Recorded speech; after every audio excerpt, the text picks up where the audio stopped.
o Kardec pergunta sobre a encarnação, no capítulo anterior, né? Ele vai voltar lá falando sobre a encarnação. Questão 132.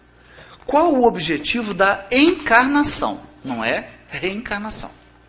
A pergunta é: para que um espírito toma um corpo físico? Olha como é que ele é sutil. Seria possível evoluir espiritualmente sem precisar de corpo físico? Sem precisar encarnar? Essa é a pergunta. Não dá para evoluir só no mundo espiritual? Aí os espíritos respondem: Deus lhes impõe a encarnação com o objetivo de fazê-los chegar à perfeição. O que a gente extrai daqui? Primeiro, que a gente não é criado perfeito. Isso já foi dito lá atrás, nas perguntas anteriores. Nós somos criados simples e ignorantes. A perfeição é um determinismo divino. Determinismo. Nós seremos perfeitos. Perfeito que eu digo não é a perfeição de Deus, né? É a perfeição relativa dos seres criados, né? Não é a de Deus, que é absoluta. Determinismo divino.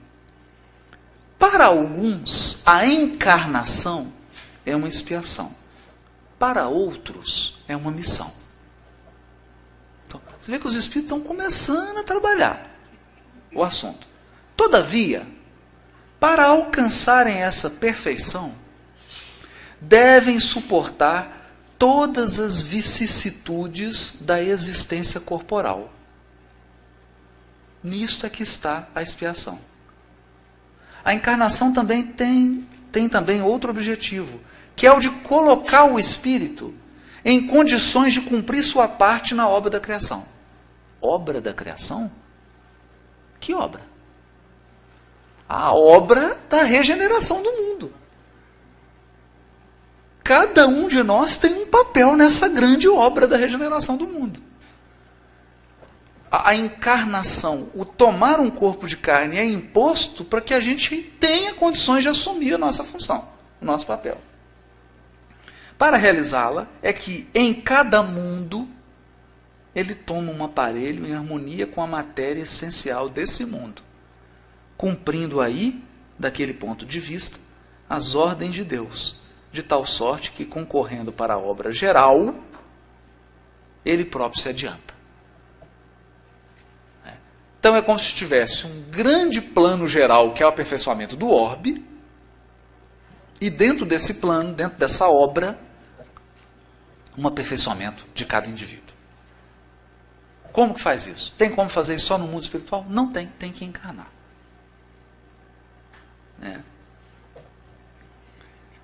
Aí, bom, tem muitas questões aqui, mas aí vem lá 166. A alma que não alcançou a perfeição na vida corpórea, como acaba de depurar-se? Está vendo que o Kardec está seguindo um critério de professor. Ele está partindo do pressuposto que só tem uma vida. Tem que encarnar. Bom, e se quem não alcançou a perfeição numa vida? Como se uma vida desse para alcançar a perfeição humana, né?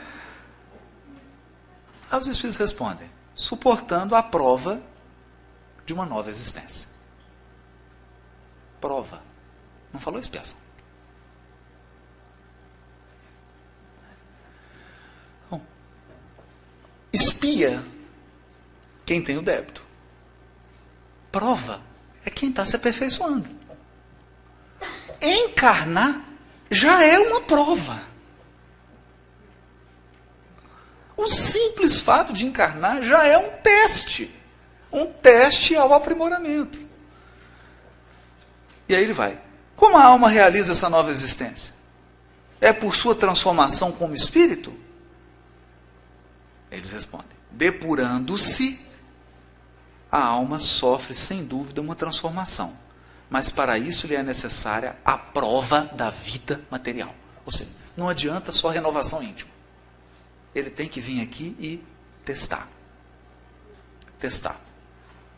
Por que eu estou dizendo isso? Pelo seguinte: Há uma metáfora na Bíblia. A metáfora é essa. O povo foi libertado do Egito e foi levado para o deserto.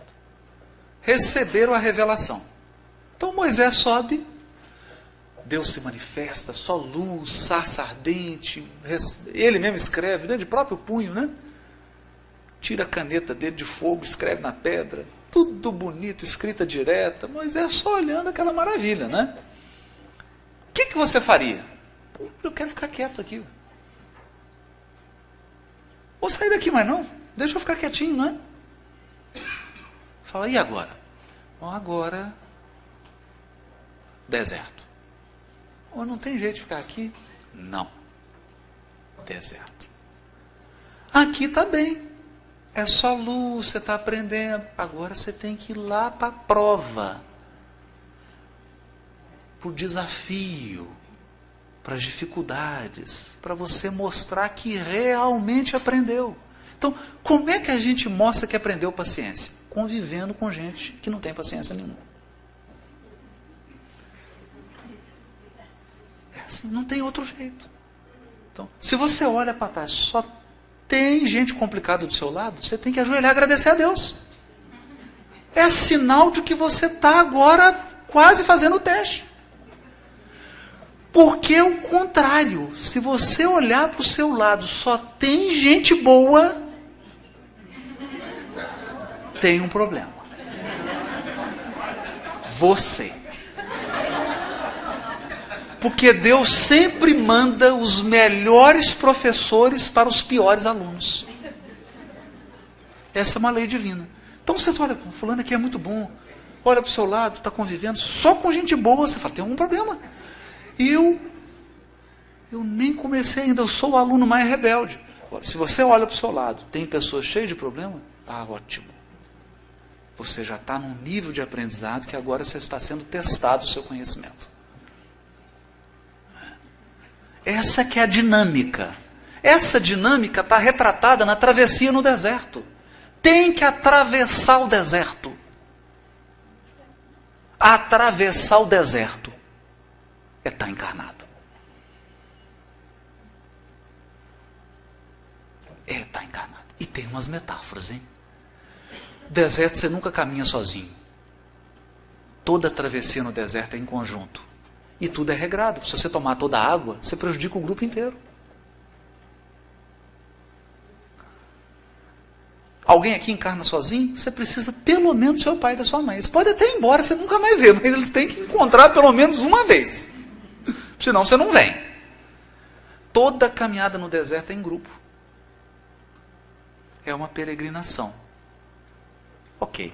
Esse é o grande tema do Apocalipse. O tema, eu digo agora, não o tema de ideia, o tema simbólico. O Apocalipse vai descrever uma jornada, uma peregrinação. Então ele começa pontuando 7 degraus, 7 estágios, que são 7 bem-aventuranças. Ao longo do Apocalipse, do primeiro capítulo ao 7º capítulo, tem 7 bem-aventuranças. Vamos lá. Bem-aventurado o leitor e os ouvintes das palavras dessa profecia, que guardam as coisas nela escritas, pois o tempo está próximo. É um primeiro degrau. Primeira coisa que você tem que fazer, começar a ouvir. Alguma coisa está acontecendo. Jesus já veio, o trabalho está sendo feito. Você vai ficar do lado de fora? Tem um trabalho de regeneração do mundo em andamento. Você vai ficar só assistindo ou você vai participar? Você é espectador ou você é ator nesse processo? E aí começa as bem-aventuranças. Aí, João vai utilizar de um conjunto de símbolos da literatura apocalíptica. O primeiro dele, qual que é o símbolo do mal na Gênesis? A serpente. Qual que é o símbolo do mal nos livros apocalípticos? O dragão. Por que o dragão? Porque a serpente tomou GH, anabolizante, está forte. O mal tomou conta do mundo, então agora ele não é mais uma serpentezinha, não, ele é um dragão. E por que ele se transformou num dragão? Porque ele recrutou impérios, civilizações opressoras, simbolizadas em dois grandes impérios que são os arqui-inimigos do povo hebreu: Babilônia, Roma. Sendo que Roma é vista como um filhote da Babilônia. É a nova Babilônia. Por que a Babilônia? Porque foi a Babilônia que invadiu, que destruiu o templo, que oprimiu, que levou o povo cativo, etc, etc. Né? O mais antigo império aí que simbolizou é o Egito, que ele simbolizava o povo que escravizou, a libertação do Egito, as 10 pragas no Egito. É como a ideia de que o dragão é algo espiritual. A ideia do Apocalipse é que o mal é algo espiritual. E ele se materializa através do poder político e econômico de algumas nações. Interessante, não? Muito interessante. Na perspectiva do Apocalipse, isso está dito, gente, não tem mistério. Esse não tem. Sabe por que não tem? Daniel tem um sonho. Aí ele sonha, meu Deus do céu, que bicho é esse? Vê um bicho com 7 cabeças, um monstro horrível, cheio de cabeça, cheio de chifre. Ele fala, o que é isso? Ele fala, o negócio é o seguinte, esse bicho é um império, cada cabeça é um rei. Está lá no profeta Daniel, está explicado lá. E ele sai do mar. O que é mar? O mar são as nações em guerra. Porque mar é sinônimo de multidão de pessoas. Então, quando o mar está agitado, é porque os povos estão brigando. E dessas guerras sai império. Porque nenhum império sai a não ser de guerra, né?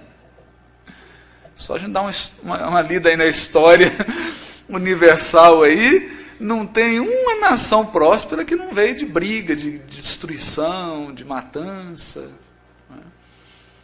E é interessante porque Nabucodonosor, que é o símbolo do grande imperador do mal, o símbolo, né? Nabucodonosor era o rei da Babilônia. Ele era o símbolo daquele temido. Ele tem um sonho. No sonho dele ele vê uma estátua com a cabeça de ouro, o peito de prata, o ventre de bronze. O material vai ficando ruim quando vai descendo. Ele vê uma estátua. Aí ele falou, alguém interpreta esse sonho? Ninguém conseguia interpretar o sonho. Ele falou, chama o Daniel, chama o profeta. Aí chega o profeta Daniel. Não, vou pedir aqui a Deus e vou ter uma visão, vou interpretar isso. Aí Daniel tem um sonho para interpretar. Ele sonha com 4 animais. Ele teve um sonho mais complicado que o do Nabucodonosor. Mais complicado. Mas o interessante é o seguinte, ele fala, Nabu, o sonho eu vou interpretar. É o seguinte, a cabeça de ouro é você. As outras partes do corpo são os outros impérios que vão vir depois de você. O negócio vai ficando cada vez pior. Porque sempre pode piorar. Essa é a mensagem. Sempre pode piorar. Só que o Daniel sonha com animais. Porque enquanto nós olhamos para nações e imaginamos estátuas de ouro, a espiritualidade olha e vê bicho. Nós vemos vencedores. O mundo espiritual superior vê assassinos. Faz sentido. Vê animais monstruosos devorando. Nós achamos que é maravilha, troféu, roupas reluzentes, mas mulheres morrendo, crianças sendo assassinadas, armas químicas, multidões sendo assassinadas. Isso, na visão do mundo espiritual, são monstros devorando. Então, os monstros do Apocalipse são os poderes políticos que estão a serviço do dragão, que é o símbolo do mal. E como o Apocalipse está descrevendo a luta entre aspas, do bem contra o mal, mas o bem não luta, o bem transforma. Ele redime, ele converte o mal. Todos esses bichos aparecem. Então, na perspectiva do escritor do Apocalipse, de João Evangelista, quando ele olha para Roma, ele vê um monstro cheio de cabeça. Cada cabeça é um imperador romano. Sobe Nero, o que ele faz? Mata milhares. Sobe outro, mata mais ainda. O povo passando fome. O que é isso? Monstruosidade. Isso não é glória. Essa glória humana é vista como decadência. Quando um exército invade um local, nós achamos aquilo símbolo de poder. A espiritualidade vê símbolo de animalidade.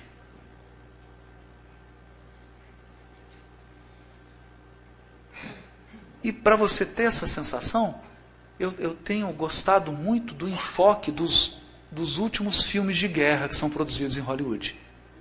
Os últimos filmes de guerra de uns tempos para cá, eles estão retratando os horrores da guerra. Mudou o discurso, não mudou? Antes era mostrava o herói da guerra, agora está mostrando o quê?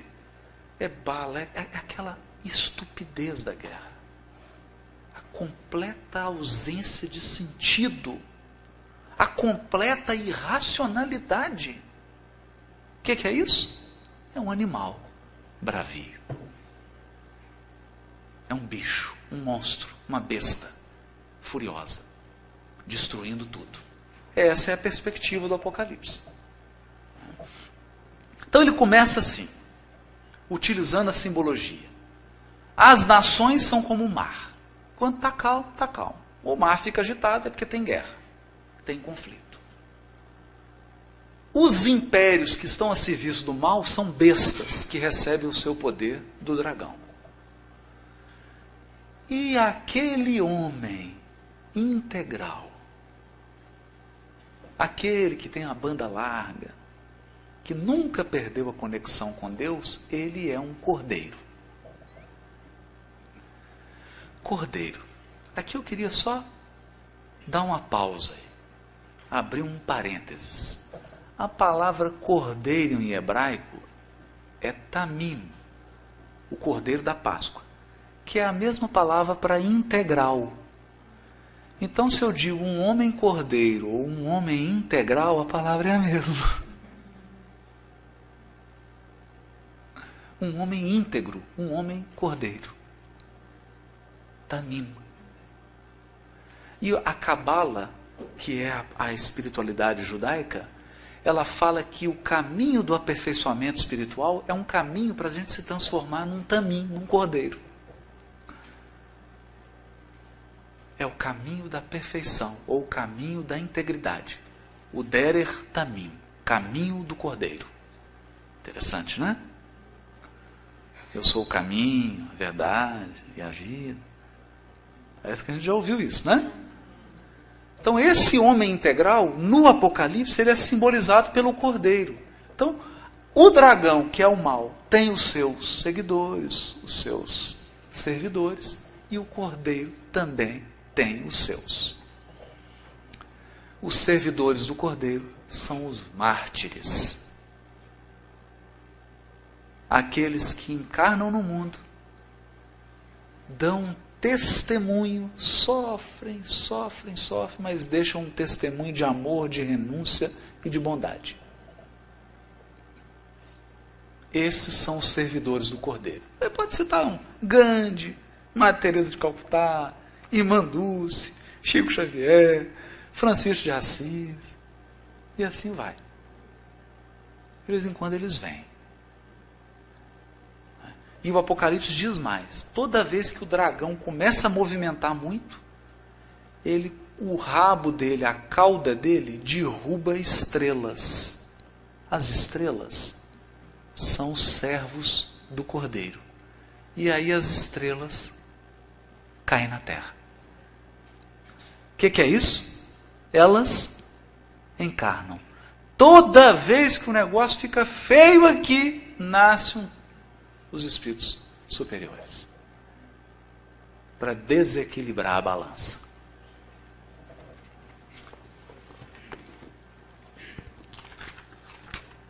Acharam bonito isso? Então eu vou ler aqui.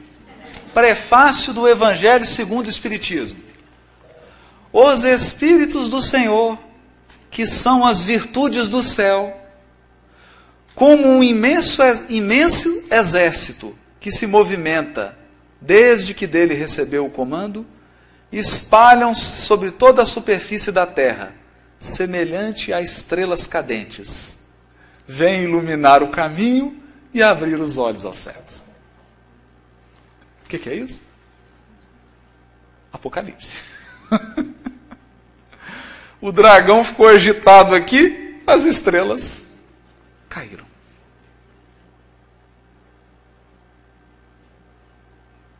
Elas vêm e começa a surgir Gandhi, esses aí.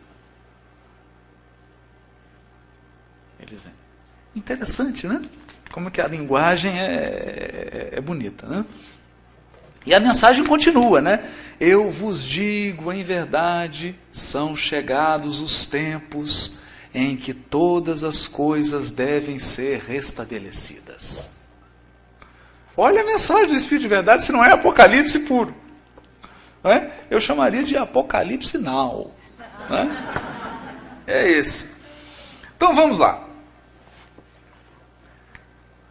Nós podemos dividir o Apocalipse em 4 blocos. Para ficar... isso tudo é questão didática, tá, gente? Estamos simplificando aqui. Porque tudo lá é 7. E é uma engrenagem complicada. Eu não vou entrar muito nessa engrenagem complicada, não. Vamos para simplificar. 4 blocos. Como se fossem 4 pontos cardeais. O primeiro é uma apresentação. Vai do capítulo 1 ao capítulo 3. Todo. Capítulo 1, 2, 3. Nesse capítulo, o que o Apocalipse fala? Que o mal não chegou no céu. O céu está intacto. O mal só está aqui. E por que ele está dizendo isso? Ele está dizendo assim, gente, fica tranquilo. Está tudo sob controle. O dragão, o mal é poderoso, mas ele só está na terra. Ele só está na terra. Ele não está aqui. Aqui está tudo jóia. Como é que começa o Apocalipse? Começa o vidente saindo do corpo e indo até onde está o cordeiro. Aí ele vai narrar, tem trono lindo, aquela coisa maravilhosa. Chega lá, está o cordeiro lá. É a esfera, é como se ele visitasse a Casa Branca. Chegou lá. E está lá o Obama. Oi, tudo bem? Mas está tudo bem aqui, meu Deus. Tudo limpinho, tudo arrumado. Falei, não, mas aqui está tudo em ordem. O problema é só lá.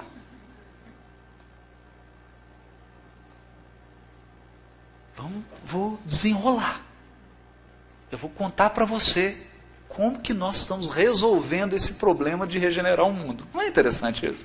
Então é feita uma apresentação. Na cultura judaica, e aqui é importante a gente entender isso. Na cultura judaica, eles têm um castiçal que tem 7 braços. Todo mundo já viu isso? 2, 2, 2 e 1 no meio. O que é isso? Isso é um símbolo. O castiçal, os 7, são 7, que tem que ficar aceso, ficava no templo, e ele simbolizava a presença de Deus na terra. Esse aqui é o símbolo. Se eu olhar para o castiçal, eu falo, Deus está aqui. A luz dele que se manifesta de 7 modos. A presença de Deus. Por isso que a luz tinha que ficar sempre acesa. Do candelabro. Sempre acesa.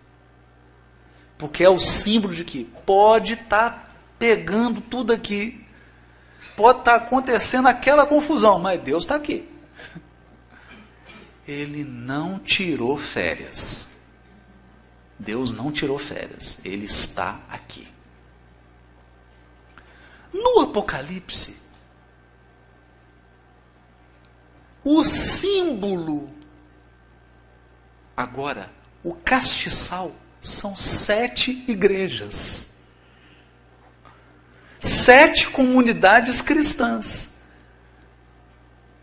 Elas representam a presença de Deus na terra. E cada uma tem um anjo, é como se fosse um guia espiritual. E esses anjos se reportam ao Cordeiro. É o governador espiritual do orbe e os seus 7 secretários. Cada um governando uma comunidade. Então Jesus quer agir numa comunidade, ele fala com o anjo responsável por aquela comunidade. Como é que está lá a comunidade? Olha, tá? O interessante é que cada comunidade dessa tem virtudes e tem um defeito que precisa corrigir. É ou não é sensacional? É sensacional. Da onde que tirou isso? Esse negócio de defeito a corrigir. Na cabala judaica, que é a espiritualidade judaica, existem 7 grandes defeitos capitais, que o catolicismo pegou da cabala e transformou nos 7 pecados capitais. São 7 impurezas, a cabala chama de 7 demônios. 7 demônios que você tem que tirar de você. Está dentro de você. E o problema não são os demônios que estão fora, gente, são os que estão dentro da gente. E esses é que dão trabalho.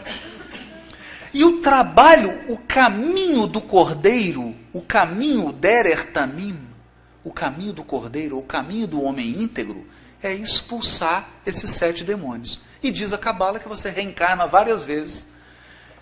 Cada grupo de reencarnação é para trabalhar um demônio.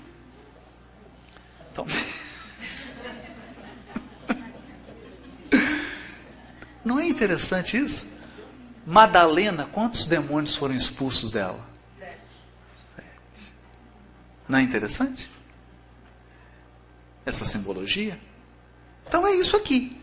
Cada igreja dessa é como se fosse uma comunidade que tem um defeito. Ela vai ficar ali trabalhando para tirar aquele defeito. É um modelo da humanidade. É como se essas 7 igrejas, essas 7 comunidades, porque igreja em grego, eclesia, ou eclesia, é comunidade, não é templo de pedra. É um grupo de pessoas. Cada uma tem um defeito para trabalhar. Quando todos forem trabalhados, está resolvido. E elas representam porque eles já estão trabalhando para se aperfeiçoar. Então nós temos aqueles que não estão nem aí com nada, estão entregues ao dragão, entregues ao mal, e tem aqueles que já estão se aprimorando, que já estão se depurando. Esses fazem parte das comunidades, das 7 igrejas, e eles estão a serviço do Cordeiro.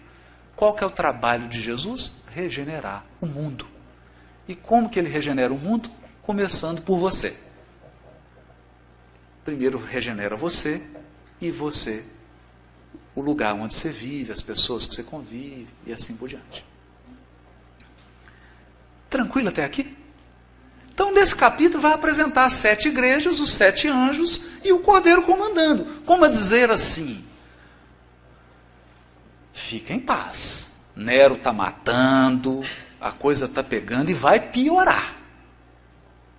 Porque nem chegou a transição planetária ainda. Fica tranquilo. Vai piorar muito mais. Mas o mundo não está entregue à própria sorte, não. Nós temos representantes na Terra. E eles vão mantendo o equilíbrio. Por isso Jesus fala, vós sois o sal da terra. Vós sois a luz do mundo. Essas pessoas que estão no trabalho de regeneração pessoal e que já estão cooperando com Jesus, elas é que temperam o mundo. Elas é que iluminam o mundo. Porque elas oferecem um contraponto ao mal. Deu para entender isso? Deu, né? Vamos? Vamos lá. E tem outros símbolos. A ida dele. João, ele não vai num dia qualquer. O dia que ele tem essa visão é no dia de Yom Kippur. É o dia que na tradição judaica é o dia do juízo. É o dia que Deus julga as pessoas e o povo hebreu. E ele tem um livro. Você tem que fazer uma lista de todos os erros que você cometeu durante o ano e pedir para Deus uma nova chance. Se ele te der a chance, ele anota seu nome no livro da vida. Aí você vive mais um ano. Se você não viveu, é que teve algum probleminha no seu julgamento, no seu processo. Aí você vai morrer no ano que vem. Né? Ou a partir de amanhã. Né? Lá do Yom Kippur. Então, Yom Kippur era o dia do juízo, o dia do perdão, o dia do juízo. Você pede perdão para Deus, você apresenta as falhas. João tem a visão do Apocalipse no Yom Kippur. O que significa isso?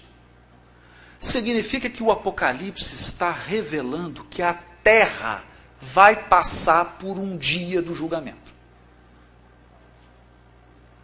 É o que nós espíritas chamamos de transição planetária. É a ceifa. É a separação do bem e do mal. É a regeneração da Terra. Isso se daria num dia de julgamento. Todo mundo ia sentar na cadeirinha e vai ter um tribunal celeste julgando. Essa é a simbologia. Essa é a simbologia. Bom, isso tudo é apresentado. Esse quadro celeste é apresentado. Porque na cultura hebraica, a história é um livro. Como assim? Deus é um escriba. Ele escreve. Ele interfere na história. Ele não assiste a história. Deus não está sentado com um potinho de pipoca e assistindo a TV a cabo. Olha o que está acontecendo no mundo, que coisa. Não. Ele interfere na história. Ele age. Ele escreve no livro. A história é um livro. Só que só o Cordeiro tem a chave para abrir o livro. Então, quando João chega lá, o Cordeiro está com o selo. O livro está fechado com 7 selos. O João olha e fala, não vou saber nada. Qual que é a história? O que vai acontecer? Que vai acontecer, só o governador espiritual da terra sabe. Só o Cordeiro. Aí Jesus chama João e fala, calma, vem cá, eu vou te contar. Eu vou abrir selo por selo aqui e vou te contar. E vai abrindo cada um dos selos. Cada vez que ele abre um selo, meu Deus, antes tivesse ficado fechado, né? Porque é uma caixa de Pandora. Mas o que é a ideia ali? Os 7 selos não são 7 acontecimentos da história. Muitas pessoas caem nessa tentação de falar assim, esse selo é a Primeira Guerra Mundial. Isso aqui foi quando Napoleão... Não. O que está narrado ali são experiências modelo, experiências arquetípicas. São as experiências pelas quais nós vamos passar até que a Terra seja regenerada. Abre o primeiro selo, surge um cavaleiro lá. São 4, os 4 primeiros selos são 4 cavaleiros, cada um pior do que o outro. Que são o quê? Escassez, guerra, são símbolos das experiências humanas. Fome, guerra, peste. É como se você pegasse tudo de ruim que está acontecendo na Terra, desde que a Terra entrou na expiação e prova, até o final do mundo de transição, e falasse assim, tem 5.000 anos que está acontecendo só tragédia aqui, mas essas tragédias todas, desses 5.000 anos, nós podemos resumir em 4 tipos. E você começa a catalogar, você começa a colocar as coisas numa gaveta. Isso é que é o Apocalipse. Ele não descreve um acontecimento, ele descreve a tipologia dos acontecimentos. A tipologia. As experiências. E aí, o que ele vai começar no capítulo 4 até o capítulo 11? O capítulo 4 até o 11 vai descrever um êxodo. Tanto que o que vai ter aqui? Quando abre o último selo, é isso mesmo, o sétimo, tchan, tchan, tchan, tchan, 7 taças. Fala, meu Deus do céu, achei que o negócio ia melhorar, só está piorando. O último selo são 7 taças, e as taças são o quê? As pragas do Egito.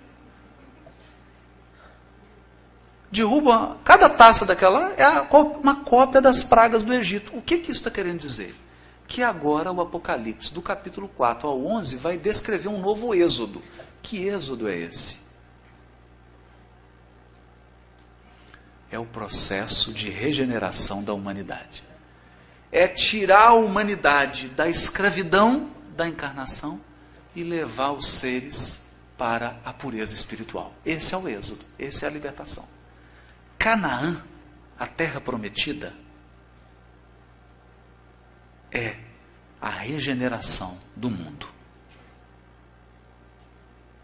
É a terra se transformando num mundo ditoso. É isso. Bom, depois, do capítulo 12 ao capítulo 22, o que o Apocalipse vai fazer? Ele vai descrever o julgamento. Aí começa o quê? As trombetas. Quando abre a 7ª taça, surpresa, pode piorar. 7 trombetas. Por que a trombeta? Como é que começava o Yom Kippur? O dia do julgamento. Porque não é, quando a gente fala trombeta, a pessoa pensa numa orquestra, né? Trombeta. Não, aqui é o shofar, é o chifre do carneiro. Essa trombeta aqui é o shofar. É o berrante, né? Pega o chifre do carneiro e... Quando que esse chifre era tocado? No dia de Yom Kippur. Para dizer o quê? Começou o julgamento. Sessão solene de julgamento. Aí começa a tocar as trombetas. Simbolizando que a Terra ia entrar na transição planetária. No julgamento. E aí, depois do julgamento, o que vem? A nova Jerusalém. A Jerusalém que desceu do céu, feita com pedras preciosas, só há luz. Não vai precisar nem de sol, nem de estrela mais, porque agora Deus mora no centro da cidade. Ei, que história é essa de Deus morando no centro? O que significa isso? Deus no centro? O mal? O que aconteceu com o pecado? Foi embora. Porque o pecado é Deus fora do centro. Não é? Se o Deus agora está no centro, acabou o mal. Se acabou o mal, acabou o pecado. Que o pecado é tirar Deus do centro. Se acabou o pecado, acabou a morte. Não, mas acabar a morte? Como assim? Como assim? Questão 170 do Livro dos Espíritos. Em que se transforma o espírito depois da sua última encarnação? Resposta: espírito bem-aventurado. Ponto e vírgula. Espírito puro. Bem-aventurado? Qual que é a coluna vertebral do Apocalipse? 7 bem-aventuranças. É a redenção espiritual. É você não precisar mais encarnar. Se você não precisa mais encarnar, você não morre mais. Você não experimenta mais a morte, não experimenta mais a enfermidade, fica tudo beleza. E essa história está contada para a gente terminar. Você coloca para mim, querida, essa história toda. Opa, tem que colocar lá naquela setinha lá, reproduzir, lá em cima. Aí, meu amigo, isso. Ele é teimoso, ele é teimoso. Pronto. Tudo isso que eu contei dura uma semana. Hã? Uma semana. 7. Mas como assim, Haroldo? Segunda carta de Pedro, capítulo 3, versículo 8. Salmo 90, versículo 4. Diz assim: sabendo primeiramente isto, que para o Senhor 1000 anos é como um dia, e um dia é como 1000 anos. Uma semana tem quantos? 7 dias. Mas sabendo primeiramente que para o Senhor um dia é como? Então 7.000 anos. Pergunta de Kardec aos espíritos: em que época viveu Adão? Mais ou menos na época em que lhe assinalais. 4.000 antes de Cristo. 4.000 antes de Cristo, mais 3.000 depois de Cristo, 7.000. É a história da redenção humana. Uma semana.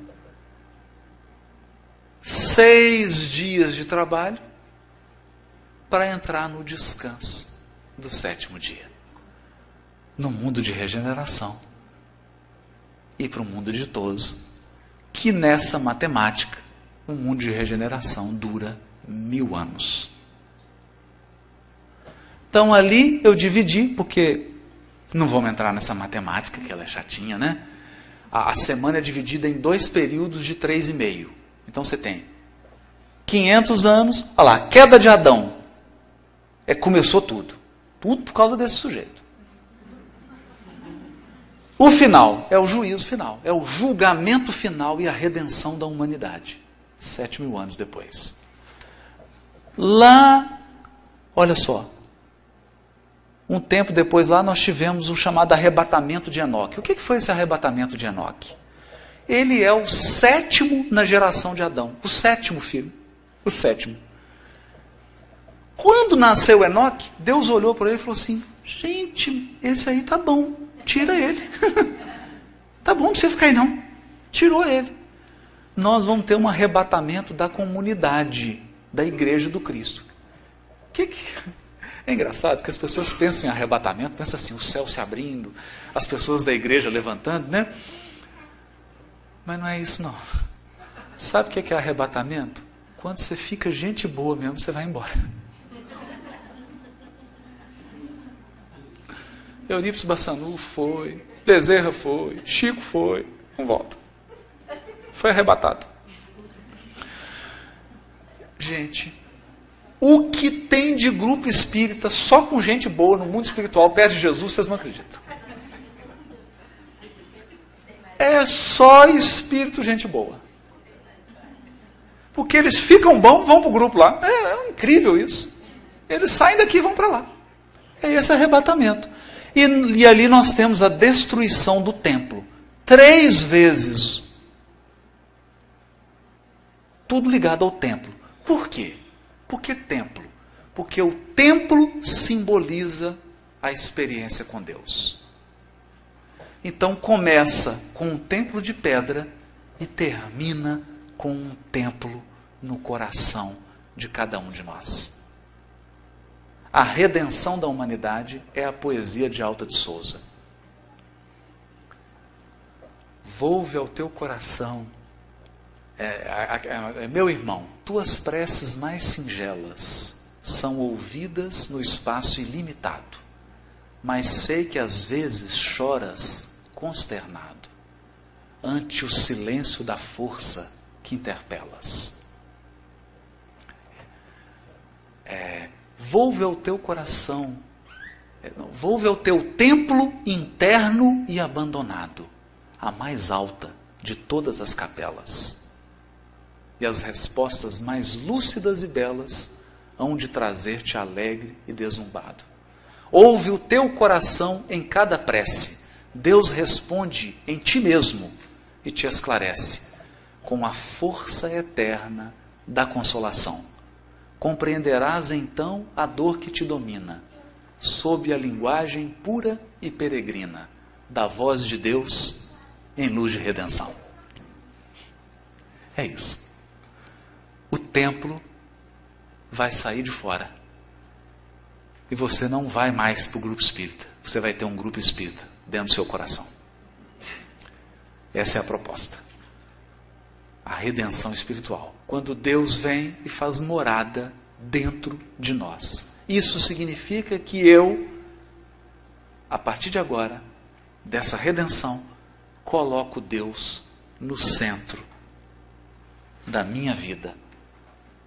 E em razão disso, eu elimino o mal. E um já fez isso. Um homem, um humano, ele veio de carne e osso. Um homem fez isso.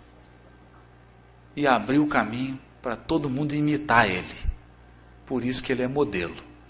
Abriu o caminho para todo mundo seguir ele. Por isso que ele é guia. E ele fez da forma mais perfeita. Por isso que ele é o tipo mais perfeito. É isso. Muito obrigado.